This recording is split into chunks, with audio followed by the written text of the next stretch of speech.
February was something else.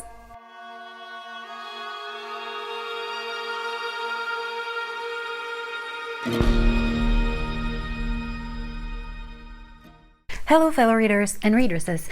Today we're going to be discussing my February reading wrap-up with a bit of an asterisk because I have not technically wrapped up my reading for February, even though today is March 1st. As I mentioned in the intro, February was a bit of a weird month. Starting the very first few days of the month, I had to make a rather difficult decision, which at that point I had known I have to make for many moons, and while I'm ultimately happy I made it, it still was not easy and kind of put me in a weird mood for pretty much the rest of the month. And being in that mood, it's not that I didn't want to read, I just didn't necessarily know what I wanted to read. On top of that, at the end of the month, I suffered a bit of a minor eye issue which put me out of reading capacity for about a week, and just prior to it I had done a bit of an unwhole reading experiment, which you can watch over here if you want, but that also took a few days. So as you can probably deduce at this point, I did not do great with my TBR. But enough of these long-winded excuses, let's look at what I actually had on my TBR.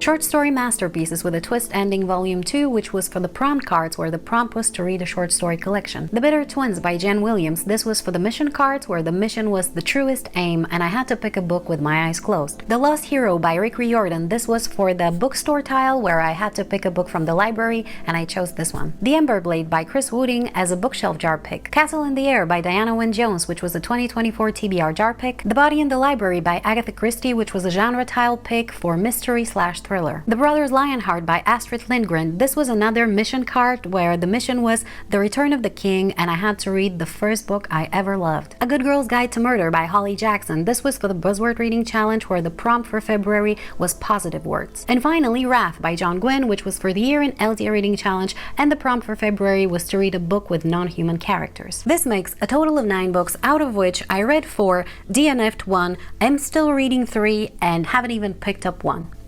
Not a great success rate, but I think it's okay. We're gonna start with the book I haven't even picked up, and that is Short Story Masterpieces with a Twist Ending Volume 2. This is a book that I was looking forward to quite a bit, but unfortunately I never really felt in the mood for it, and I'm gonna try to read it in March because I have a very good feeling about it. Next, for the 3 books that I'm still reading, we have The Lost Hero by Rick Riordan, The Bitter Twins by Jen Williams, and Wrath by John Gwynne. Of the 3 of those, I have made somewhat significant progress only in The Bitter Twins by Jen Williams, so I'm gonna try to finish it either today or tomorrow depending on my schedule. For the other 2, as well as the one I haven't even started yet, I decided to give myself a little bit of grace and allow myself to use them for any prompts they might match in my March TBR game. And before we talk about the books that I actually read, let's stop briefly on the book I DNF'd, and that is Castle in the Air by Diana Wynne Jones. This is a young adult fantasy and the second book in House Moving Castle series. I DNF'd this book around 30% for a few different reasons, the first of which being that it didn't really have a connection with the first book in the series. I guess it's a series of standalone novels, which was a little disappointing because I was really looking forward to continuing the story of the first book. I really liked the characters and the atmosphere, and the reason why I wanted to continue with the series is because I wanted to be back there. So when I saw that this is different,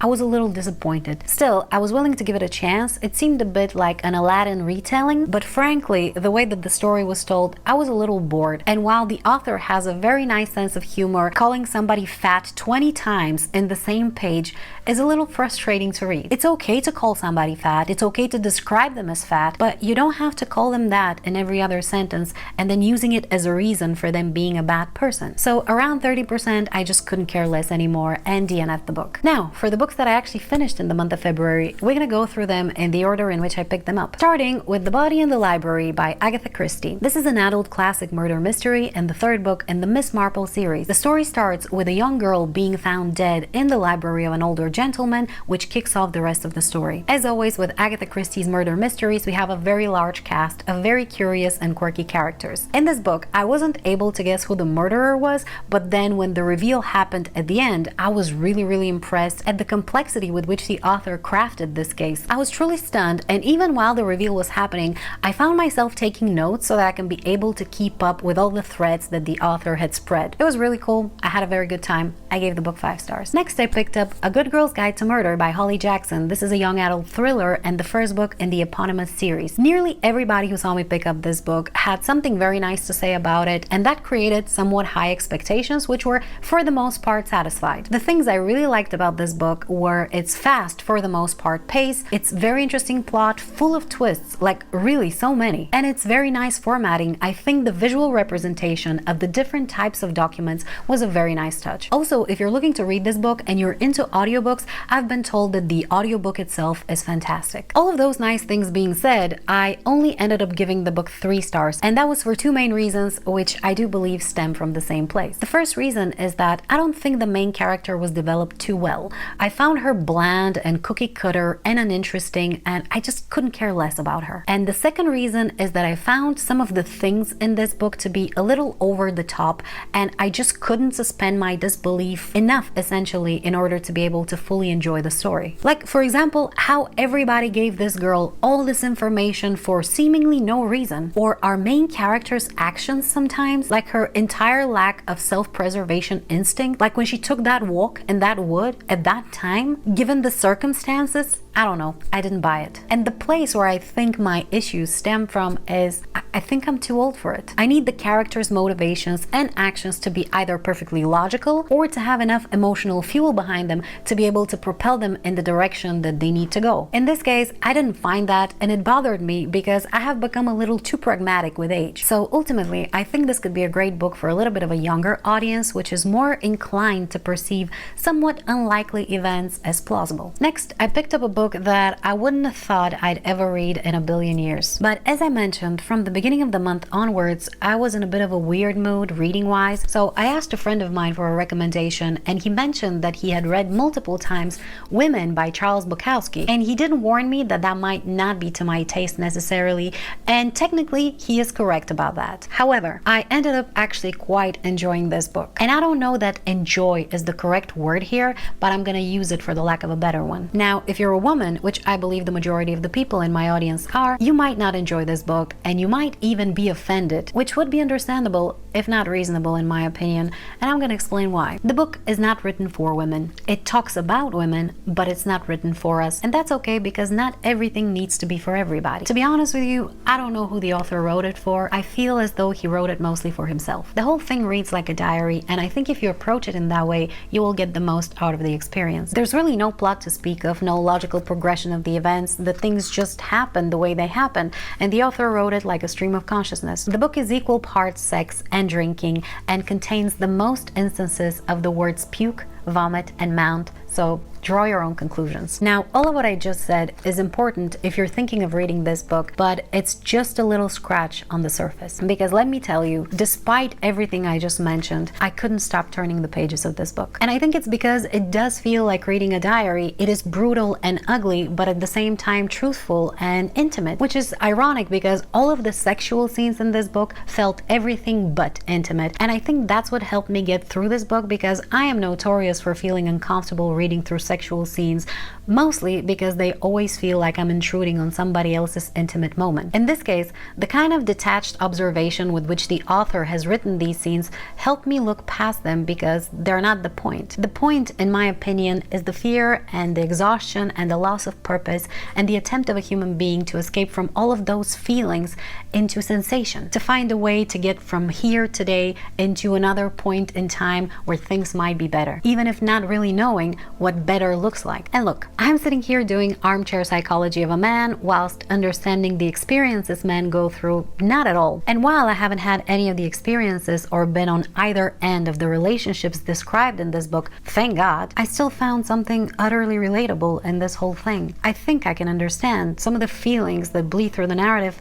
I felt those feelings. For example, I highlighted one quote, well, actually I highlighted many quotes, but I'll talk about this one in particular. Time was motionless while existence was a throbbing, unbearable thing. Have you felt that feeling? Like you couldn't possibly spend one more second in your own skin, yet there's nowhere else to go. I felt that feeling, and while it wasn't born of any experiences remotely similar to this one, it was the same. It's so funny how such vastly different experiences can lead you to the same place. And I don't think feeling is the right word here. I think it's more so thoughts that were powered by strong emotions. I feel as though when we're peaceful, we're all doing it in a somewhat different manner. Happiness and paradise can look vastly different for people that are very similar otherwise, but suffering and hell is always the same. Isn't that funny? Which leads me to another quote that I will read for you, and with that close my review. Didi knew something about life. Didi knew that what happened to one happened to most of us. I gave the book 5 stars, but I'm not gonna go as far as to recommend it because I don't want you cursing me out. If you decide to read it, it's on you. Oh, and thank you to my friend who mentioned this book. You ruined my TBR, but it was worth it. Next, talk about contrast, I read The Brothers Lionheart by Astrid Lindgren. This is a children's classic that I read for the first time over 20 years ago when I was a kid and absolutely loved. It's one of the first books I remember really loving as a child. This book is an absolute masterpiece. It tells the story of 2 brothers who love each other so much that they follow each other into death, and that love turns them into heroes ultimately. But it also demonstrates firsthand how stories can make life better when nothing else can. Be warned though, the book deals with very heavy subjects, and while it does it in a spectacular way, it is still going to be difficult to get through some of the parts of it. And while it is essentially a children's book, I think reading it as an adult will be way more meaningful ultimately. I gave it 5 stars and I highly recommend it. And the last book I finished in the month of February was The Ember Blade by Christie. This is an adult epic fantasy and the first book in the Darkwater Legacy series, if I'm not mistaken. I'm just gonna say it right away, this was a fantastic read. We have a fascinating world with rich history full of horrors and wonders, mostly horrors though, where on the forefront we have a losing battle against a very rigid conquering empire. On the background though, we have supernatural forces at play which threaten reality itself. We follow a handful of characters which struggle with the paths that were chosen for them, as well as a whole bunch of inner demons. The book offers a delightful mix of politics, religion, magic, heroic quest, found family, revenge, redemption, sacrifice, and frankly, world-ending stakes. And everything about this book is so mysterious and so well executed. Every scene that I read was exactly the scene I wanted to read. I absolutely loved reading this book, and I'm gonna continue with this series at first opportunity. So to summarize, in the month of February, I read a total of 5 books, which amounted to 1,970 pages, and DNF'd 1 book. In terms of genre, I read 2 fantasies, 1 literary fiction, and 2 mystery/thrillers. In terms of formatting, I read 1 paperback, 2 hardbacks, and 2 ebooks, and in terms of sourcing, I owned 2 of the books and borrowed 3. So all in all, not my best reading month, but not my worst either, and I managed to read some absolute gems this month, so I call that a success. I hope you enjoyed watching this video, and please let me know what you read in the month of February and whether you've read any of these books and do you have any particular opinions about them. Thank you so much for watching, and if you'd like to see some of my other reading wrap-ups, check out this playlist. Bye!